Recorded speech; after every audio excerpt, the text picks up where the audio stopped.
Alors, le ministère de l'Éducation va devoir travailler sur un dossier. Il s'agit des tenues scolaires, le port de l'uniforme. Où en êtes-vous? Oui, moi j'ai entendu beaucoup de bruit autour de ça. Je viens de vous dire, nous sommes dans un pays où vraiment, je pense que celui qui est chargé de définir la politique du Sénégal, c'est son Excellence Macky Sall, le président de la République. Je pense que moi, la première réponse que je donne, par cohérence intellectuelle, il faut regarder l'axe 2 du PSE.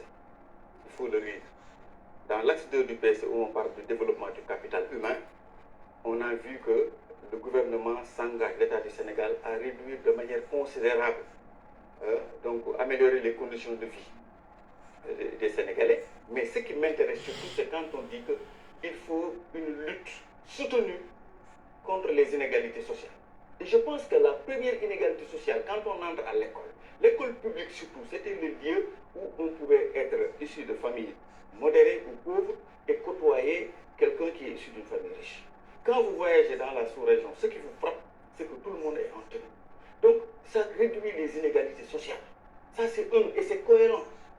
Deuxièmement, au plan économique, personnellement, moi j'ai fait des études dans la région de Dakar et dans la région, je l'ai fait avec un collègue, depuis 2002, dans la région de Dakar et dans la région de Thiès. Je suis entré dans des foyers.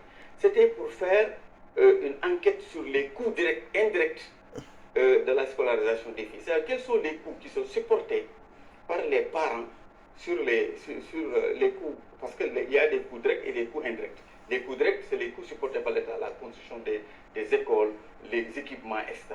Mais il y a des parents qui participent à travers les ressources additionnelles.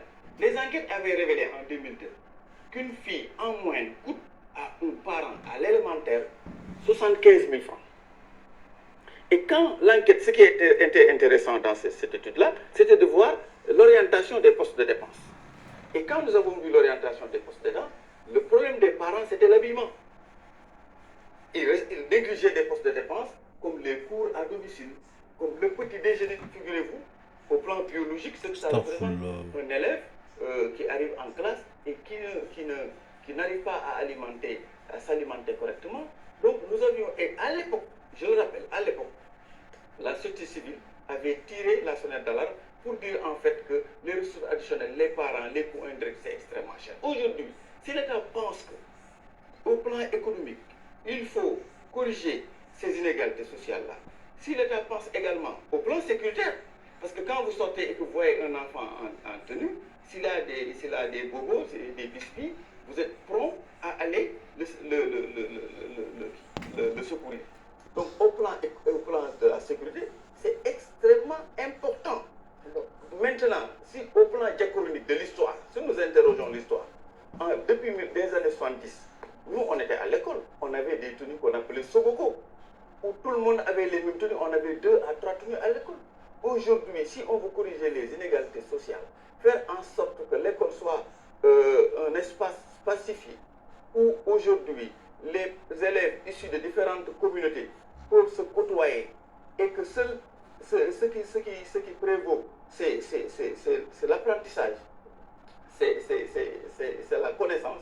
Je pense qu'on devrait en applaudir. Maintenant, il y a des avantages à adopter la tenue scolaire, Monsieur Amadou Mattariel, merci beaucoup. Merci. Je rappelle que vous êtes le directeur des examens et concours au ministère de l'Éducation nationale. Merci. Je vous remercie. La mécanisation agricole, voilà la demande des producteurs du département.